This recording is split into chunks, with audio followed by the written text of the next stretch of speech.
it really is just the comfort of I have room to create and space to create, and there's no necessity of like horror upon me in order to do it.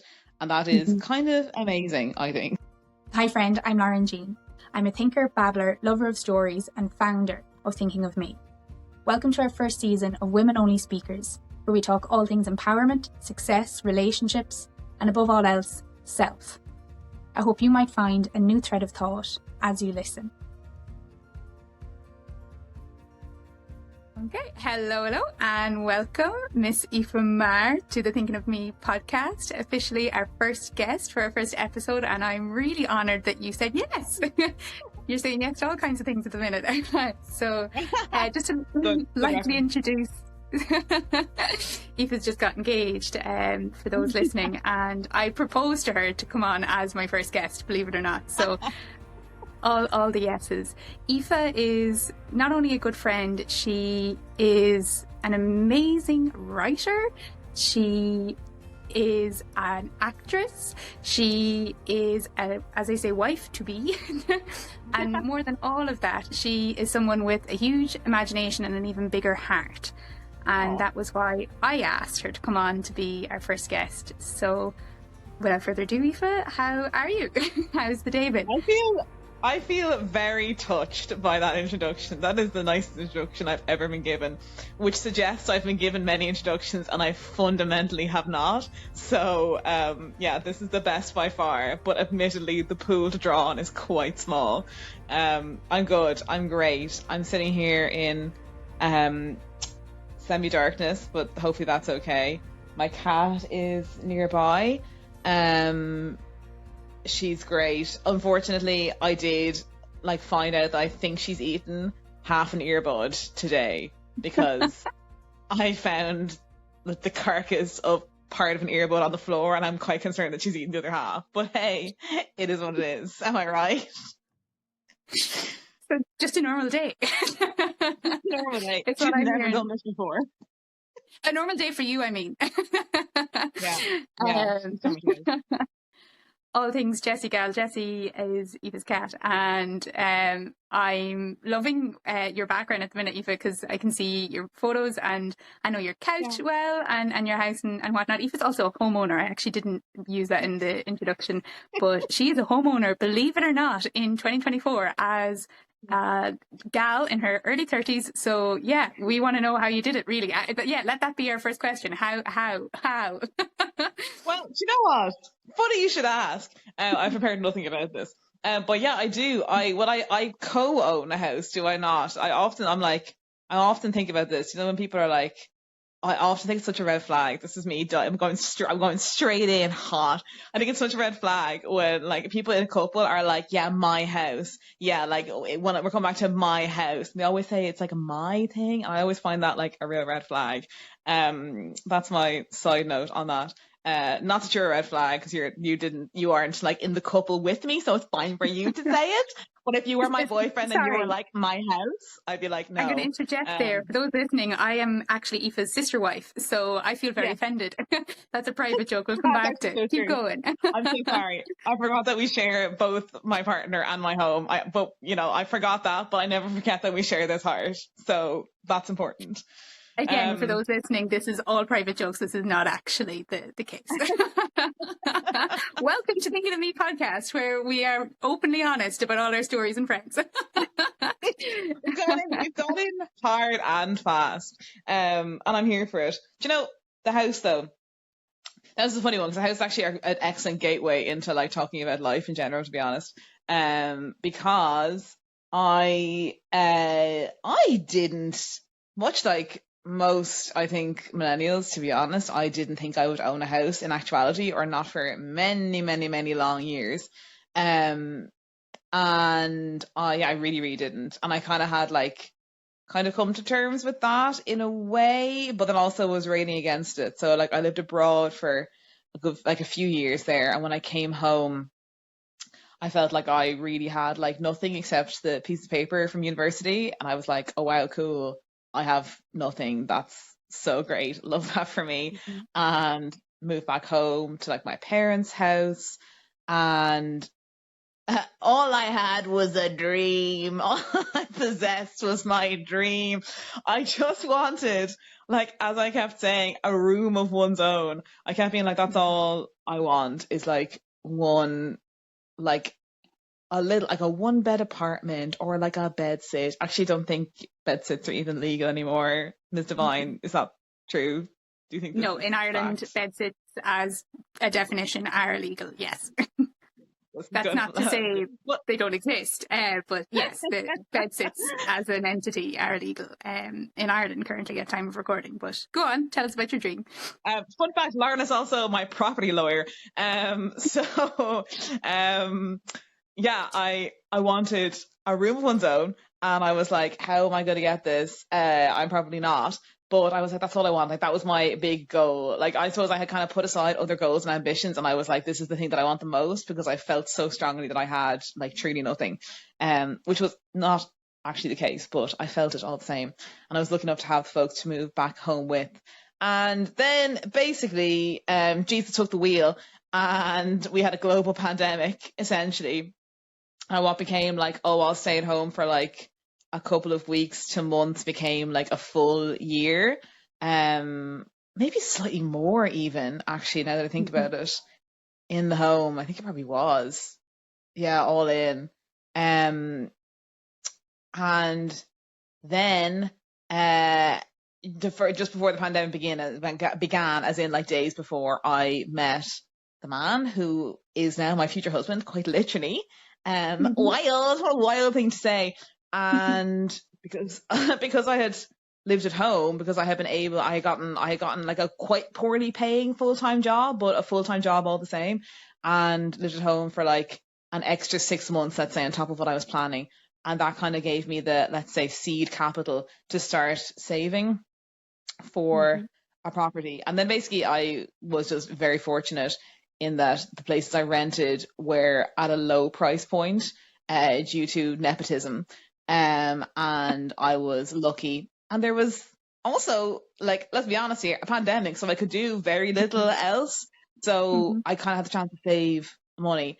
And then very unexpectedly, that man that I met, who is, as I say, now my future husband, surprisingly like had his shit together, like got his shit together, was probably like very much on the road to getting shit together as we met. But like we met, he was like, that shit was together, that shit was all put together. So when I suggested, like, riotously early, like illegally early on into the relationship, that I would like to own a property, he was like, let me think about that for like 5 seconds. Do you know what? I would like that also. And then from way too early on, we made concrete plans to own a home together. And at the very, very outset, we were like, oh, I think we said it like 3 times, maybe. We were like, we could buy something and then we could just like sell it if it didn't work out between us. Like, we could just sell it and we can rent out rooms and it'll all be good. And then we said that 3 times, and then we never talked about it ever again because that was just very quickly. We were like, we were kidding here. That's not what we're going to do. We're not going to do that. So, that was what began the process, I guess. There's so many side tangents we're going to go on just even from that, and I love it. But one of the first things to kind of say is what I'm hearing in all that, Aoife, and I'll come to telling you, my friends listening, that how I got to know you as well in the middle of that process, because I remember when you were looking for a house. Yeah. That dream of wanting a space of your own, is a core need, really, like as a human need, but also just particularly I think as women as well. And as you know, like our first season is women centered, and there's a very specific reason I want to ask you to be our first woman on as well. But I think that security and that need of where is my base, and particularly for kindred spirits like ourselves, where there's a creative flow or there's just work that has to be done, wanting to know that you have space to do that, and growth space and creative space, as we say, to explore and grow and do and be. I'm in the plant pot, as Aoife knows, and for those listening, the plant pot is my pet name that I have for the little studio apartment that I've been growing in for the last 4 years now. And plant pot for me is a space where creatively, but also just existing space is so important. And to kind of jump in on you sharing that with Emmett and with your fiance and wanting to grow that together. I remember one of the first conversations, not the first, but one of the first conversations we ever had was you explaining exactly that thought process of, oh my God, you're already going out like 2 years, I think it was it 2 years?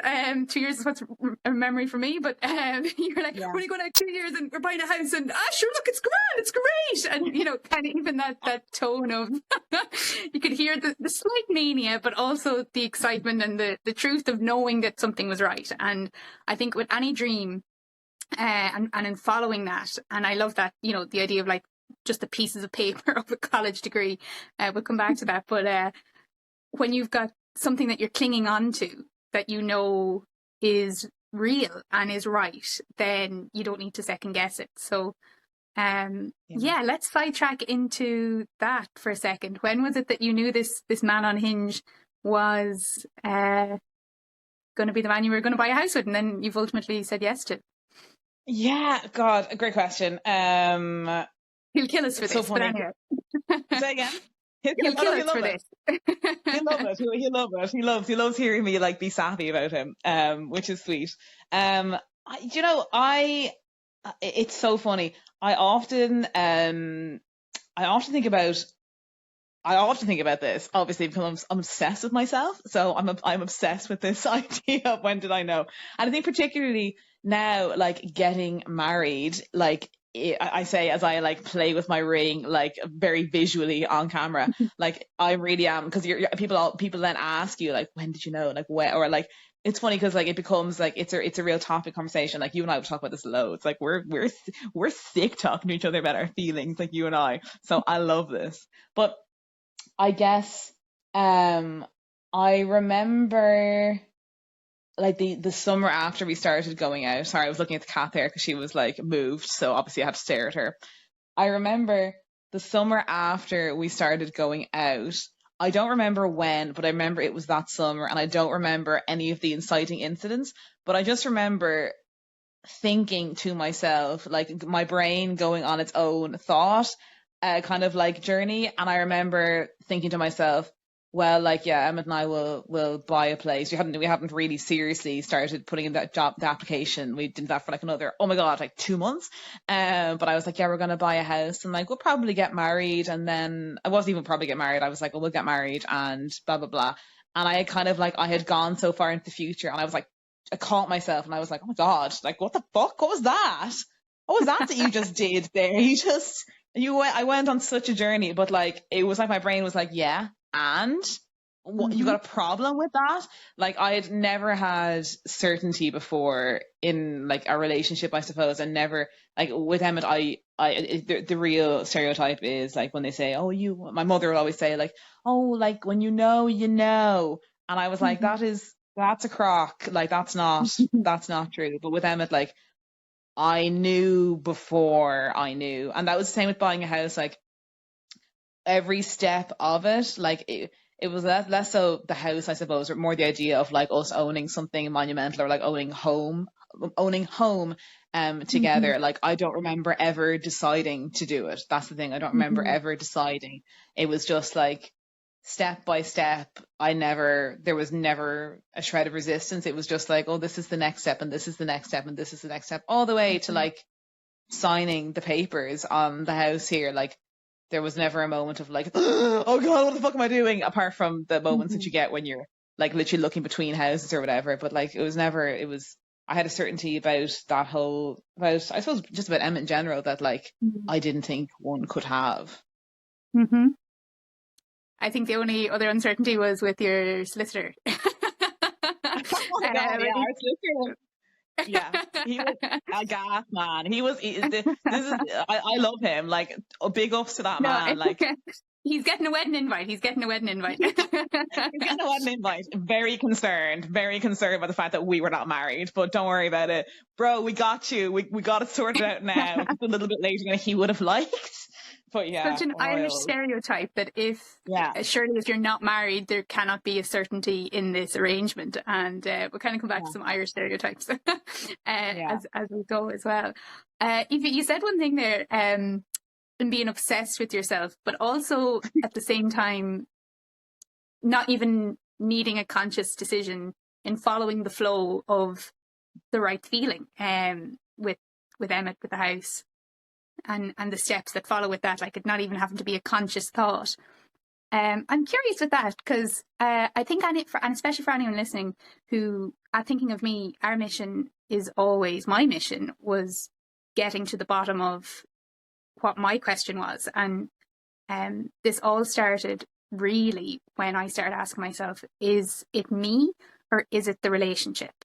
And from that, all the thoughts will go one way and the other, and in following kind of the threads of, well, where's the truth, I suppose, and getting to some answers and finding the next steps and what the next flow is. So, yeah, I suppose my question to you, Aoife, is in those times where we are obsessed with ourselves and we kind of go, "Ooh, what is this?"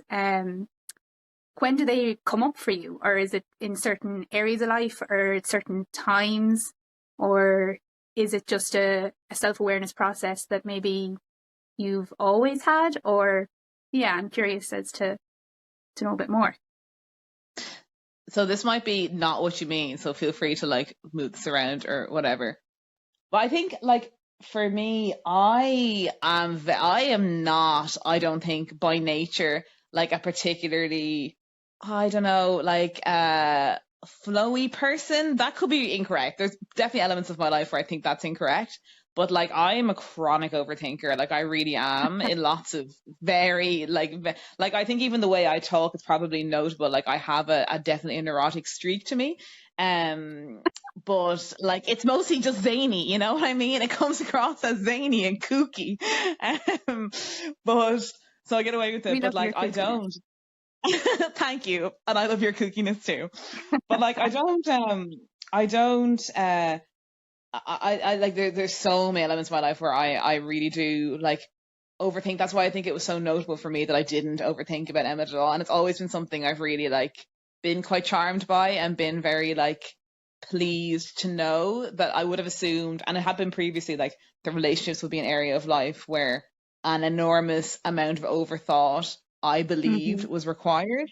But like it's really, it's funny because it's really not the case then with Emmett. Like I think a good example is like I used to write a lot of journals, right?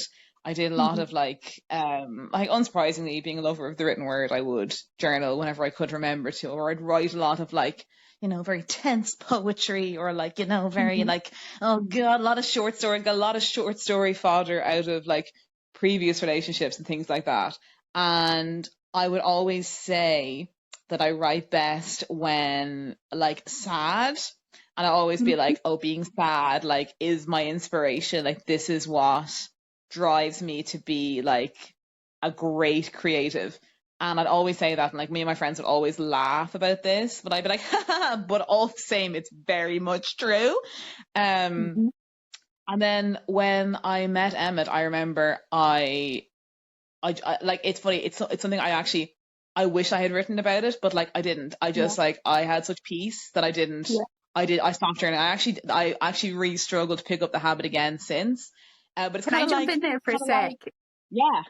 Just to say that I resonate so strongly because I know I've journaled that. I know I have it written in black and white, and the date is somewhere when we go back through the journals. But I know I said that I find it easier to write about the pain than I do about the pleasure moments as such. That I can't seem to catch the big heartfelt moments because I'm too busy living it. And I think I really acknowledged that somewhere around 4 or 5 years ago now. But sorry, I'd like you to go on, but do you feel that too, maybe, that sometimes as writers we can be caught living the moment, that we don't always catch the moment, that it's maybe more so an isolated time. Or sorry to jump in there, but that's Absolutely.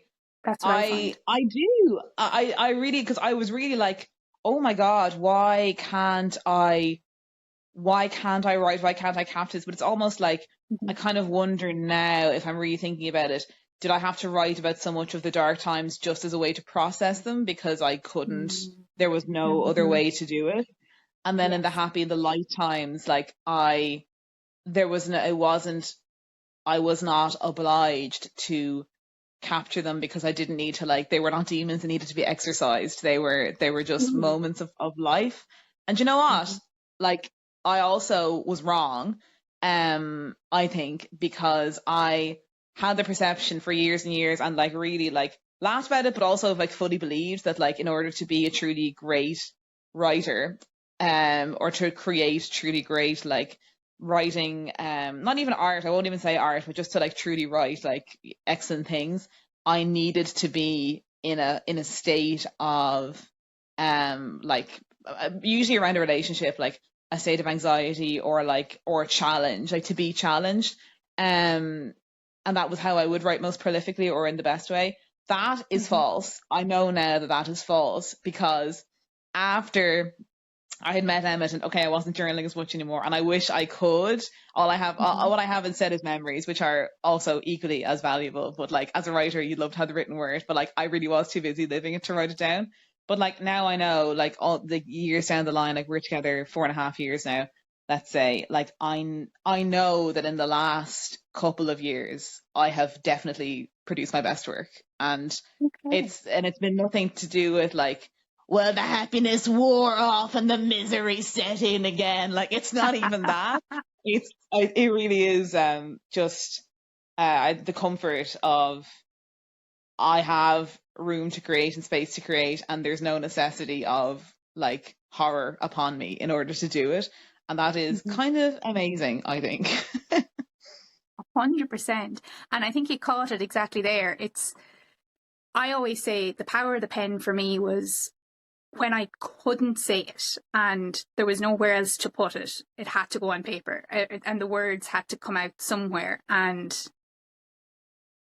that's where some of the darkest, but also some of the most insightful moments live, is on paper, because there was just simply nowhere else for them to go. So then the beauty of being able to live it out and have those memories, and write in hindsight, I suppose, of them, or use them to fuel them.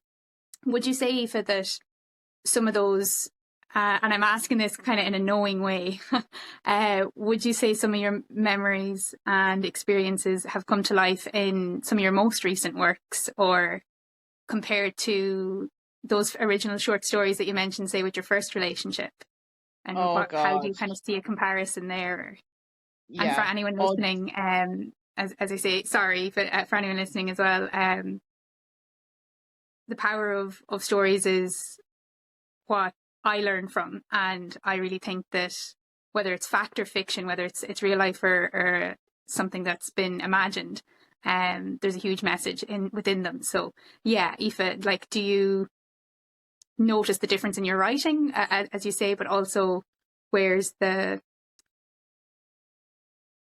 comparison, I suppose, for you at the minute? I definitely do. I definitely see, like, I see clearly the effect, like, that the events of my life have had on my writing, and like, they're kind of like a bit of a time capsule. Like, I don't like, Lauren, as you say, you asked this in a knowing way because you would know a lot of my recent works, and in fact have worked very closely with me as a creative team on some of them in particular. So like, one that I think is probably worth us talking about is the one, the one that we've worked on most recently is probably the most kind of accurate to this. So I wrote a play, I'm gonna say 2023. Yeah, it must have been 2023. God, trying to make the times line up there. I wrote it based on a house viewing play. Ended up being called No Place, which, shout out to Emmett, it was him who came up with the title because I'm really bad at titles. I actually promised him we'd write it together, because I had the idea when we were leaving a house viewing and I told him about it. And Emmett is also a copywriter and an excellent creative. And I promised we'd write it together. And then very quickly after that, we got a flight and we were not sitting together on the flight. And when we came off the flight, I was like, I'm so sorry. I think I wrote that play without you. And he was like, well, I'm proud of you, but also what? But that Empowered play, woman, ready to go. very much so, very much empowered Thought woman to go. came. Thought came and run with it. Absolutely, you really did. But that is very much an expression of actually a lot of things. To be honest with you, it's about purchasing a house, about someone looking to purchase a house, because that's what I was doing at the time. And like, you meet such interesting characters as you're doing that, it really lends itself to a play, and I thought it could be interesting. But you know, the characters in that play, which Lauren is obviously very familiar with, as my assistant director and my stage manager and everything else that she was for this production. Couldn't have done it without her, and we're actually going again, so I will not be doing it without her again, because I'm excited. But you know, like, pulling it on my core strings, that they brought a lot up for me as well, so very grateful. Yeah. It was a special kind of, it was a special project. It was a really important one for me particularly, and I hope and have been happy to hear that like other people have been similarly touched by it. But the story of it, like, it's not about, you know, a couple, as I was at the time, buying a house. It's about a lot more than that. So there's definitely threads from like the kind of the previous times in my life where I maybe wasn't in as happy a place, that are represented in that story. But there's lots of my own ruminations on home and place and that kind of stuff in it. So I can see, I think previous projects have maybe lacked the light and shade that this one did, that No Place kind of, I think, possesses, or I hope possesses, because I think in previous times I wasn't able to fully express that light and shade. I didn't have enough, I think, of either, or too much of one and not enough of the other. But I kind of feel like this is a true expression of a moment in time, but is not maybe holding up a mirror to my own life, has enough of a distance that I can kind of stand over it as being influenced by my life, but not exactly a mirror to it. 100%. And I actually find that really important myself. And as a rule with the blog, the mission for me with the blog was originally, if I'm thinking this, someone else is thinking this. And this is the kind of thing that we don't see enough. And social media was, Facebook originally was the first platform for sharing on, and brought that over to Instagram then in 2021, and bring it through email newsletters now as well. And people can get them on Thoughtful Tuesdays. But I had the rule that if this is too raw, I'm not going to share it publicly right now. I kind of learned that the hard way. I think that's the difference between growing up. I think that's the difference between as you see those mirrors reflected back, kind of as you say, that, you know, and if you have that awareness enough to see that in someone else, but when you really see that with you, I think your work is always, I've noticed that your work is always more commended when you're sharing a piece of soul, piece of truth as such, or something you've written from an experience, whether again it's an imagined or a true story, and you've enough of a distance from it that it's sat for a little while. So my rule was always, I need to at least be able to reframe this thought before I put it out there, because yes, it might be recent or relatively new, but I'm learning with it and from it. Is kind of how I would have always approached the origins of thinking of me, and still anything we share, you can only bring someone as far as you've been yourself, and so on. So how would you define yourself, I suppose, Aoife, or your work as a writer, and particularly as a woman, a female writer, from that original short story that you would have had, say, in that relationship, and either the quality of the work or you as a person, as you can see yourself, and with No Place now? Do you know, interesting to look at that trajectory. It really is, because I think like when I would have started writing, kind of like I'm going to say quote unquote seriously, I felt keenly that I didn't feel like my writing was like up to scratch. Let's Hmm. say I felt like the writing that I had, like very raw, emotive kind of writing. I had come from like a university degree, let's say, which was amazing, but like kind of fed my sense of inferiority in my writing. It's funny because I this is a slight side note now, but like I Hmm. would have originally kind of build myself more thinking about like career wise. I would have built myself that it was more likely I would be an actor director or work elsewhere in theater or film. Hmm. Um, rather than a writer, while the fact is that from, my early teens, I was writing prolifically, but I Mm. had such a belief, such a strong belief that I was like, well, writing is my secret, or not my secret, well, I suppose my secret, like my most like private kind of special, Hmm. meaningful thing that I can do, but it will Hmm. not be, it is too meaningful to have quality to others. And I really felt that. Um, like Love that. I truly did. That really was. I was terrified. It wasn't until after I'd left university and I was looking to work and I realized that maybe theater and film wasn't for me. Hmm. That I was like, well, maybe I'll try this thing that I do all the time, but surely can't be like useful.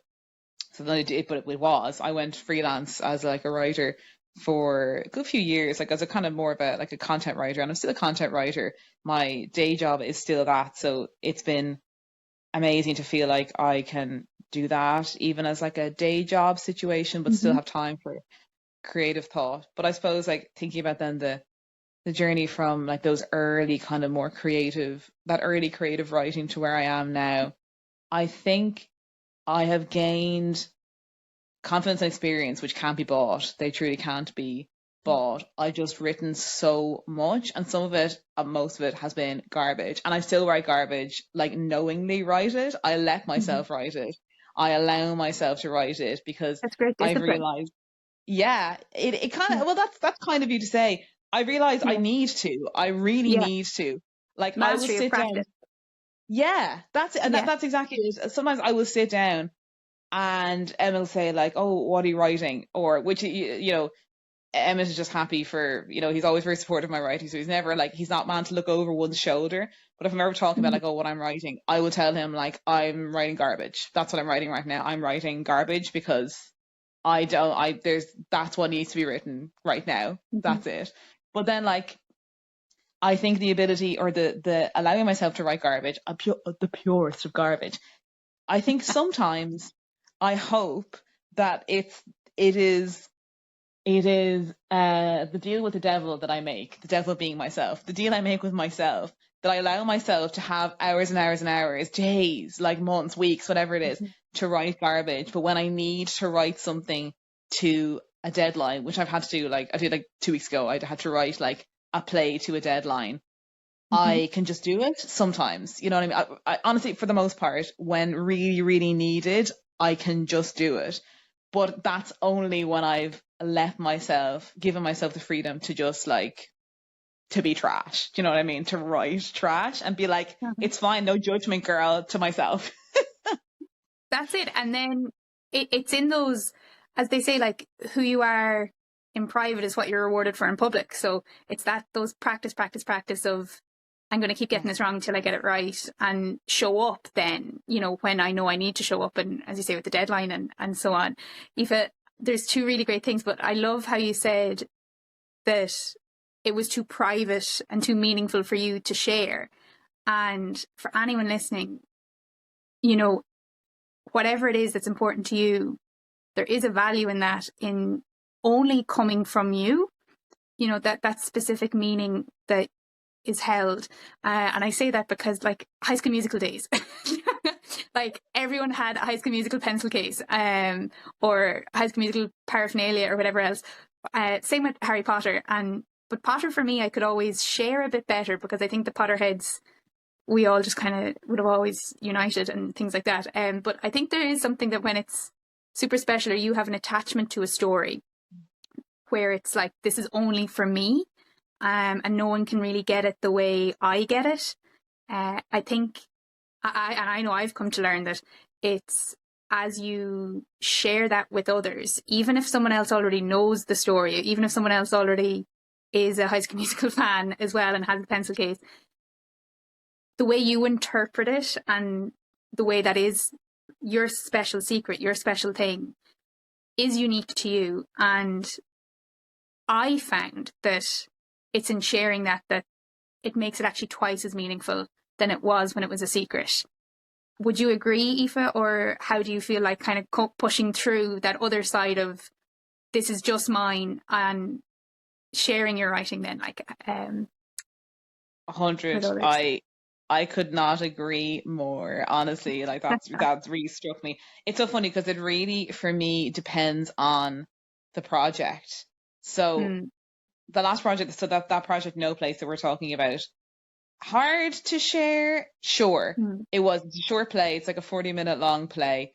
And was it hard to send out to people? Yes, but there's a caveat there because it was hard. But like sometimes I find it simpler to write plays, even though I try and bill myself not as being like a playwright, which is kind of a strange thing. I try and like I need to like lean away from that. I don't know. I don't really know why. It's something really to investigate, I suppose, in myself.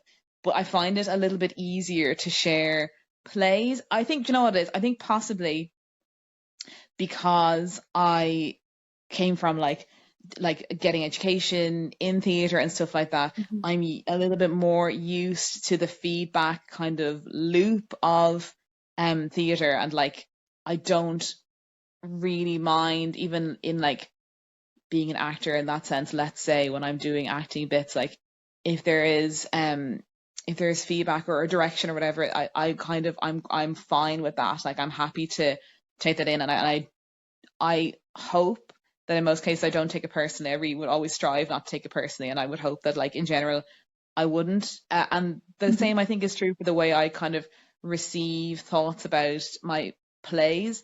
And obviously there is like an incredibly personal element to it, particularly with writing more so than with acting for me for sure. But there is this like alarm will tell you as well, like this be no secret. Like if I receive feedback that I don't like, I'll sometimes just be like, okay, and I just like won't. Like I'm like, well, that's just your opinion and I don't agree.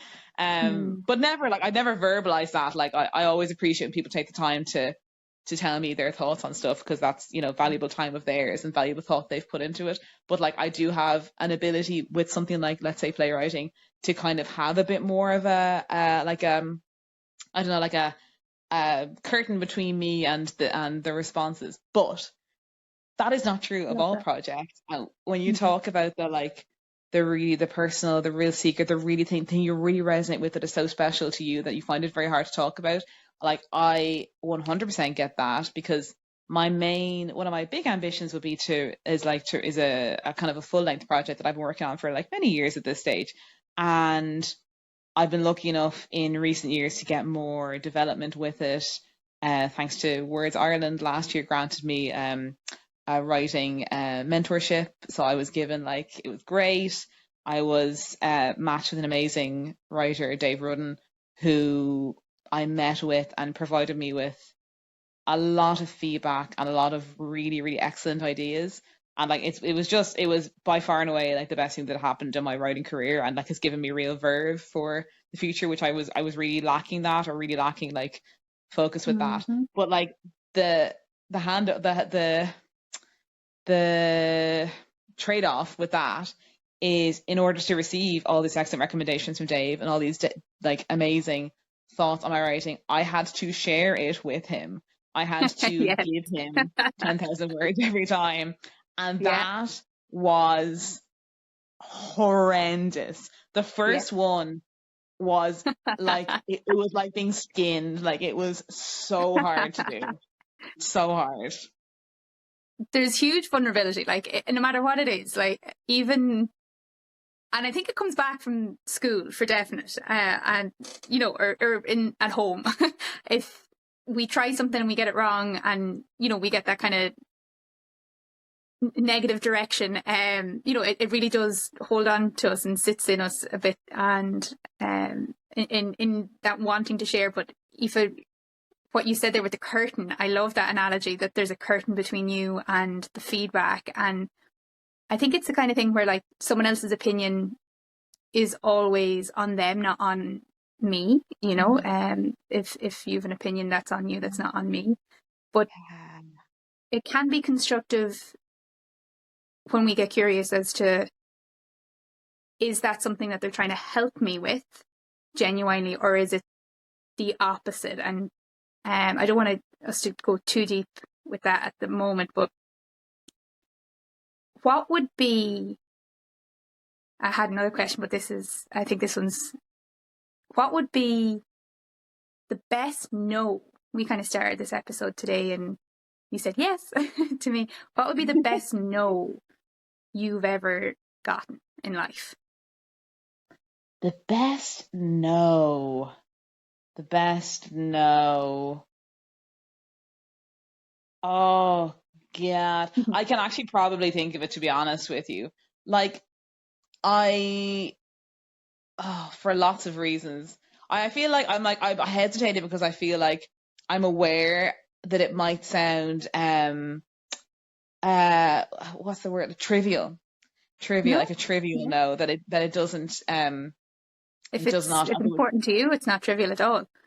Yeah, and I'm like, oh, I wish I could think of a better one, but this is the one, like when you said like the best no, this is the one that popped straight into my mind, like it's right there.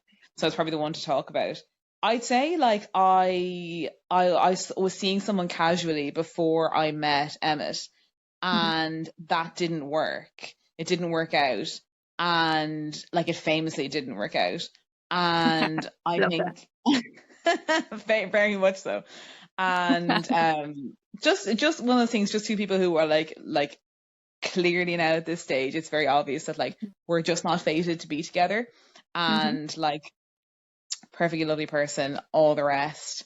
But I felt that no in the relationship not working and it not gelling at, like, at a fairly early stage as well, is probably the most important one, because when I think about like the path that my life took after that, which is not that long ago, like it's 5 years, maybe not even 5 years, just over 5 years, something like that. It wasn't too long before Emmett and I started seeing each other.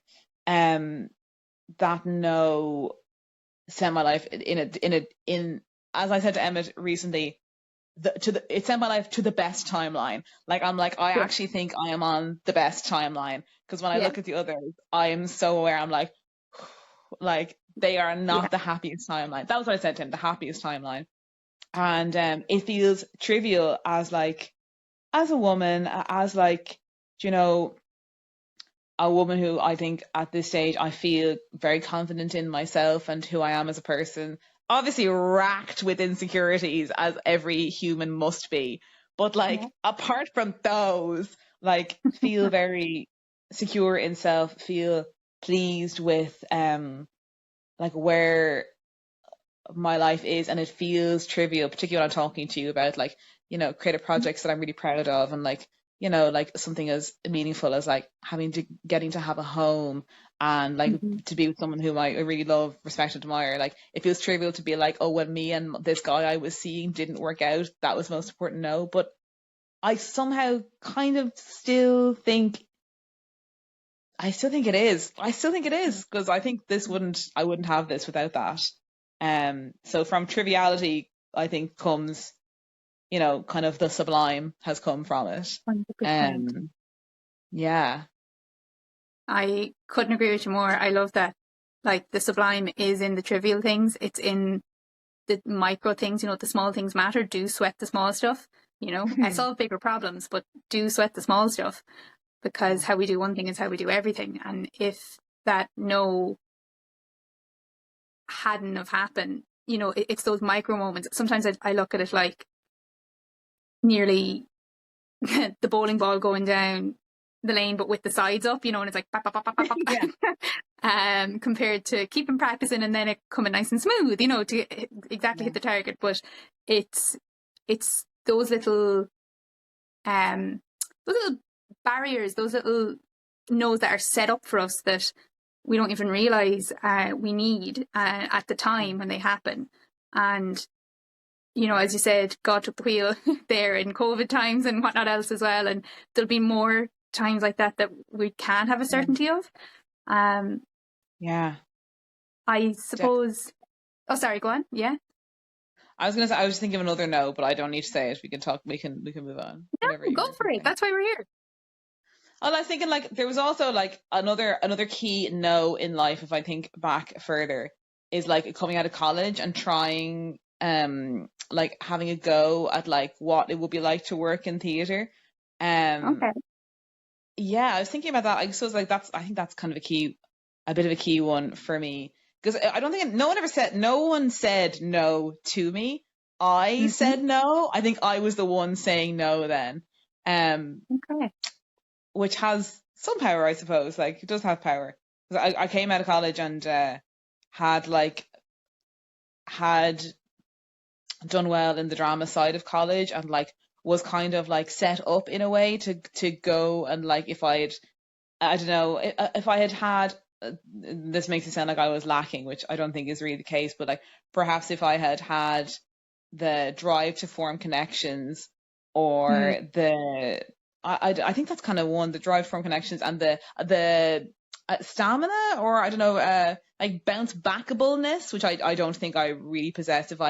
If I maybe had cultivated that more, or had it more innately, or was willing to really work at it, then I think I could have like struggled my way through. But like, and I came out and I tried my hand and realized that despite like academic success, like actually working in the field is so very different, and suits like the people who do it still. Like, I have so much admiration for them. I think they have amazing, not only talent, but also, more important than talent, like stamina and ability to bounce back. And like, that is really admirable. And I found myself, I was like, I don't have that. And I can't make myself want it enough to cultivate it. So I, to myself, was like, no, I'm not doing it. I'm just not doing it. I went a different way.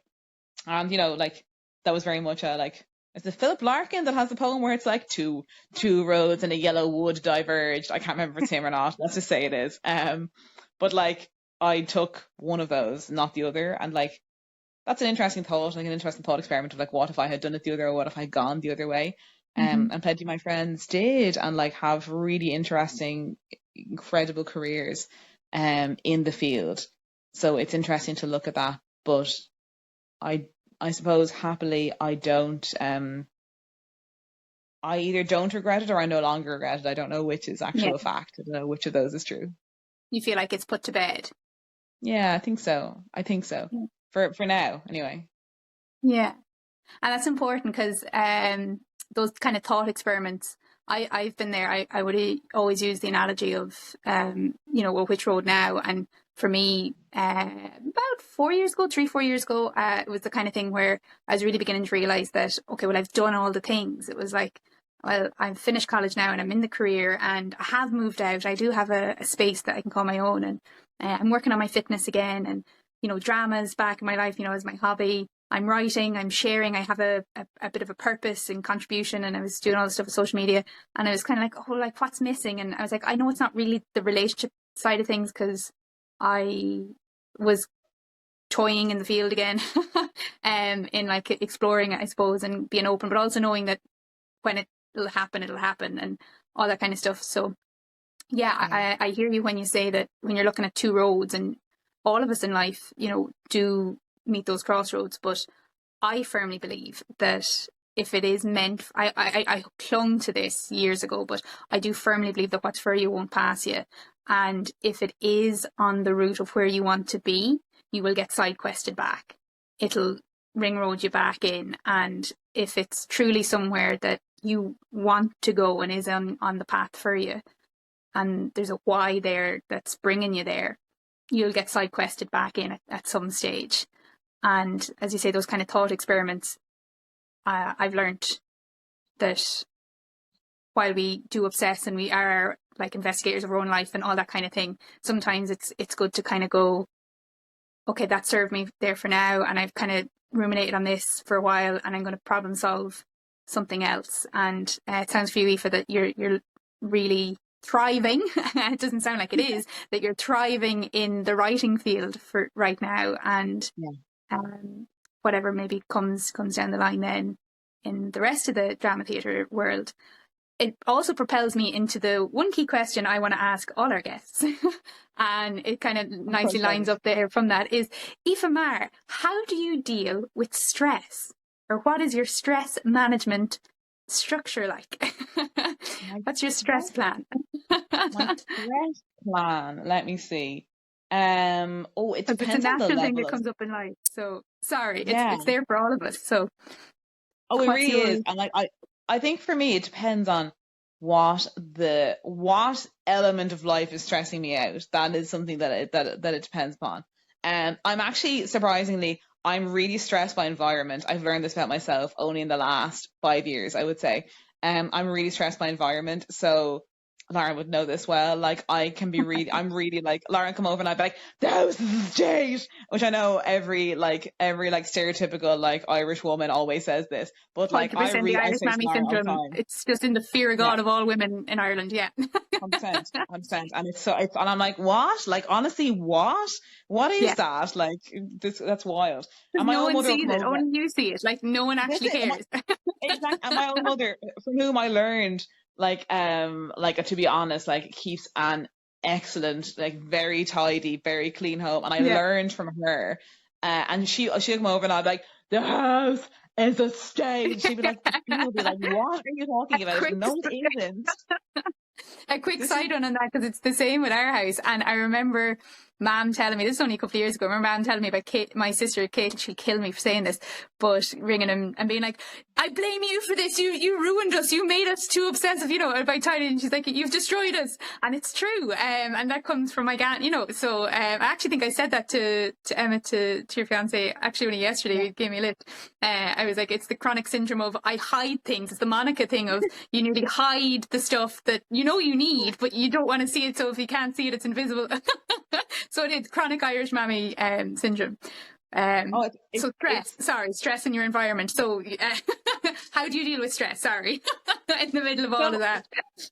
Well, I often think I think when I am stressed, even other elements of my life, I will hide that stress under a perceived stress about my environment, and I will clean, which I know is such a stereotypical answer, but like I do a lot of like cleaning in order to like, tidy home, tidy mind kind of thing. And that works some of the time.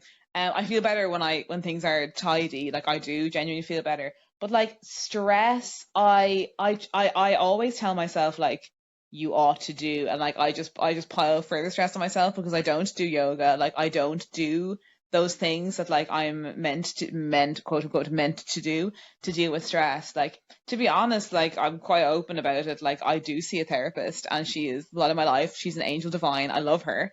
And I talk to her like in a really like frank and useful way. I've been seeing her since COVID times, and like I just think like being able to see her and being able to chat to her is so key. And like it's not like I actually would really like, I'm a real advocate, Lauren knows, I'm a real advocate for like people going to therapy, people exploring therapy options, this kind of stuff, because like I just can't get over what ease it has brought to my life. So I think like when I'm really, because that's why my first port of call, like if I'm really stressed, like my therapist will know about it and we will chat about it. And our chats are like really friendly, like non-medicinal. Like it's not I never feel like onerous going to talk to her about anything. Like it's like talking to a really wise friend who can just kind of like tell you kind of straight and talk you, like untangle your own mind. And I find in that untangling, like somewhere along the road of that untangling, like stress dissipates and is reduced merely by the prospect of talking to her about it. And like there's so many elements of my life. Like honestly, I feel like I'm actually just banging this drum, but Beckett, I may as well bang a little bit more. That sounds really bad because I'm about to talk about Emmett. Anyway. We love some innuendos on here. This is an I over love it. 18 show. We're all good. It's perfect. We're getting married. It's fine. It's fine. But like, honest to God, like if you think about like stress reliever, like that man is like a lavender candle. You know what I mean? He's such a stress relief in my life because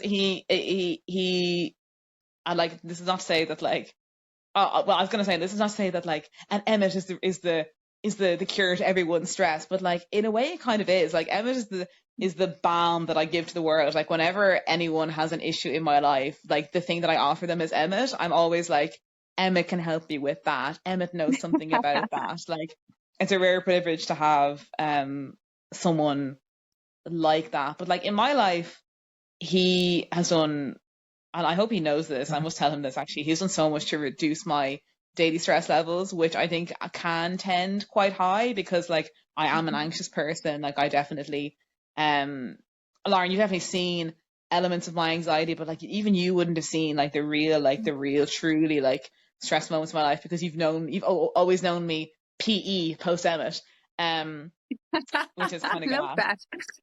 that. Yeah. But like he a BE, little that's bit like so funny Atlas. because BE before Emmett is also just B, so that's actually quite poetic. But we'll come back to that. Sorry, go on Yeah. ahead. We'll put that in the vows. Put that in the I'd vows. love to see But you as BE. BE, I don't know if you would, to be honest. I don't know if you would. Well, you got to I see want me. it was fun. Yeah. Aoife recently had the fun opportunity of sitting alongside me in the dressing room for Sense and Sensibility, where I had to do my hair on repeat for 6 days in a row, including dress rehearsal. And she was like, "This is a whole other side of you." She was like, "I'm getting a whole other version of Lauren." I was like, "Yes, I hate hair." It was amazing. It was So you actually got astonishing to watch. a tiny nugget Yeah. of the stress versions of ourselves, and Yeah. I can't wait for the day that you stop being friends with me when you see the full version. But anyway.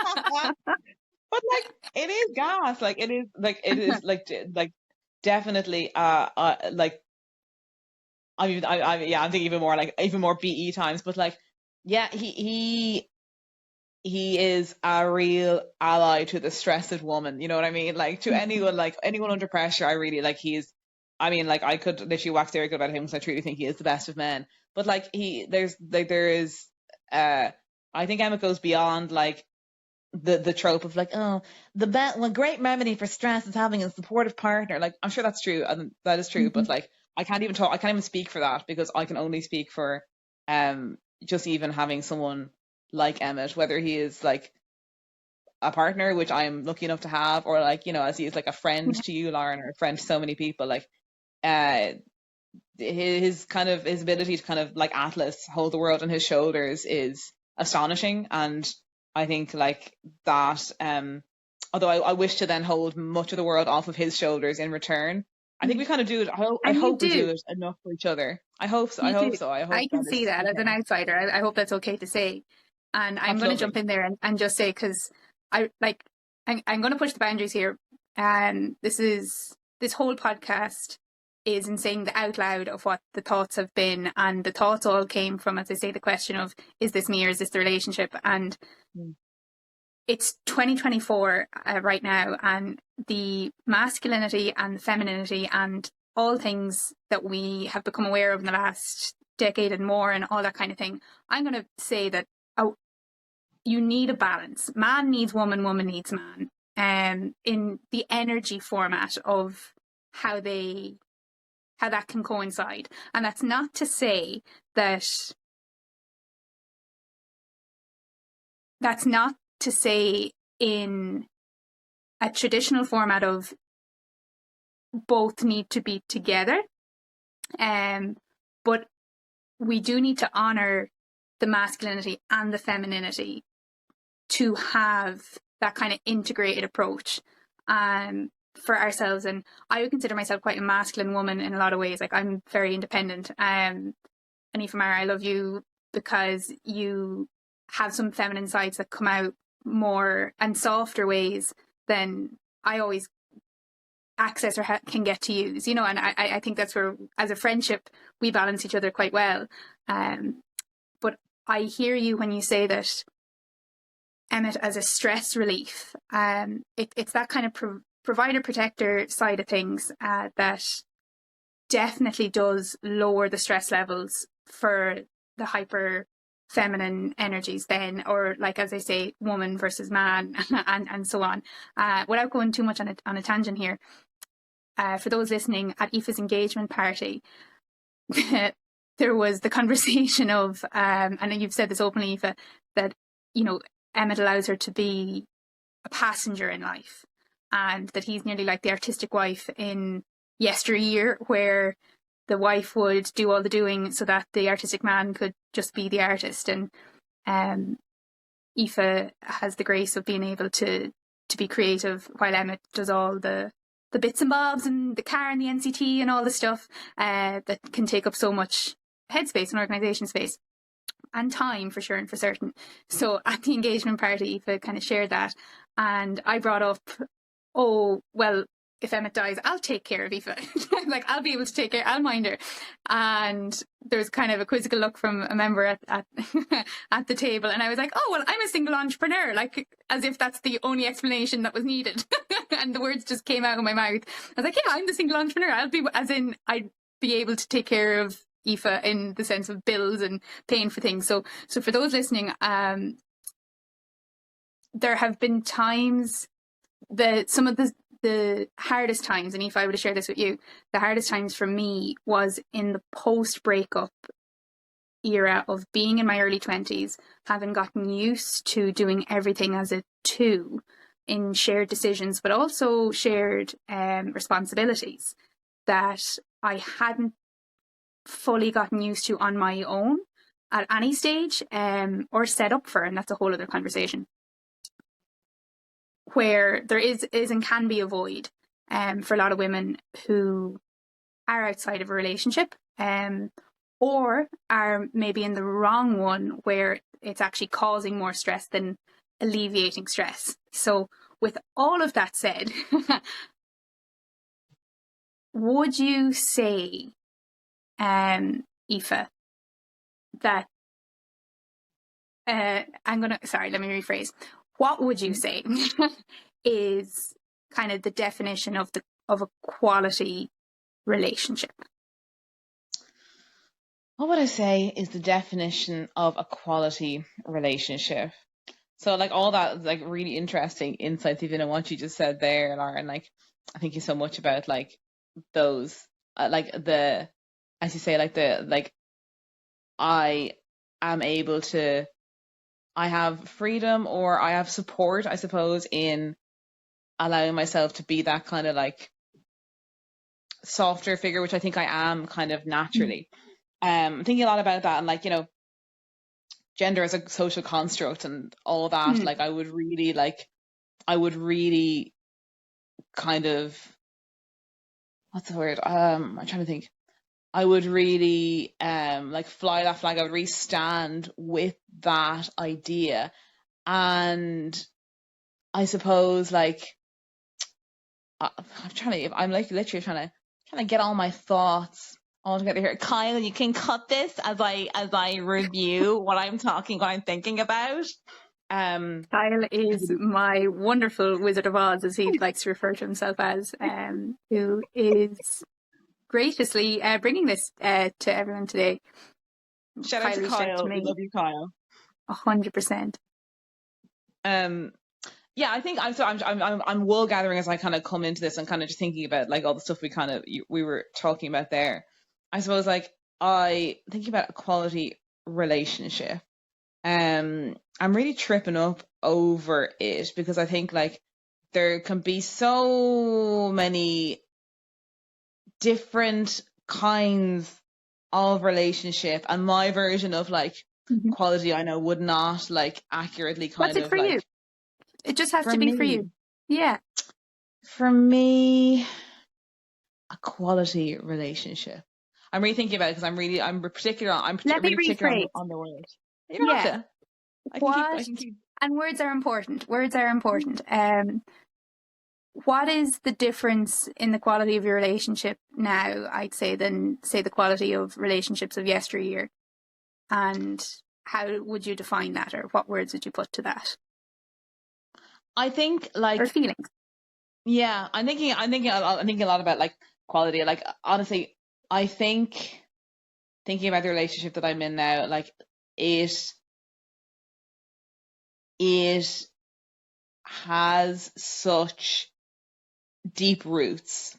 I think Hmm. maybe that's something that I think about a lot with the idea of quality. It has such deep roots and such kind of such unconscious flow, if that's even what I mean. Like Hmm. the idea that like so much of it flowed like naturally, organically, which is not necessarily an indicator of quality, but my God, does it help Hmm. when you're growing your relationship to feel that kind of um that natural flow. I think like I think so much of the quality of the relationship is how it serves the two of us who are in the relationship. And like I I think it is easy to feel like the quality of this relationship is so strong because I truly admire the person I'm in the relationship with. Like people are Hmm. always like, I don't know how I got so lucky, and I'm always like, okay, sure, but like I don't know how I got so I don't know. Like it's fine if you guys don't know, I'm sure, but like I don't know. Like I think that's I really I really like I really do feel that, and I try and express that Hmm. frequently because it's so important. It's so important to me Would you that say, Aoife, that like, because I think that we can only accept as much, we can only receive as much value as we're open to getting. Would you say that even, and this is a deep one, but Mhm. the value you place on yourself in knowing that this highly Yeah. respectful, caring, gracious human, like, have you grown enough to receive that relationship? I honestly, yeah, I actually feel myself uh I feel greater value on myself in knowing that Emma thinks me an equal partner, truly, Yeah. because I am like, like I am honored, and like that sounds very Yeah. like medieval in a way, but like thinking about like a balance or energies and stuff like that, like Yeah.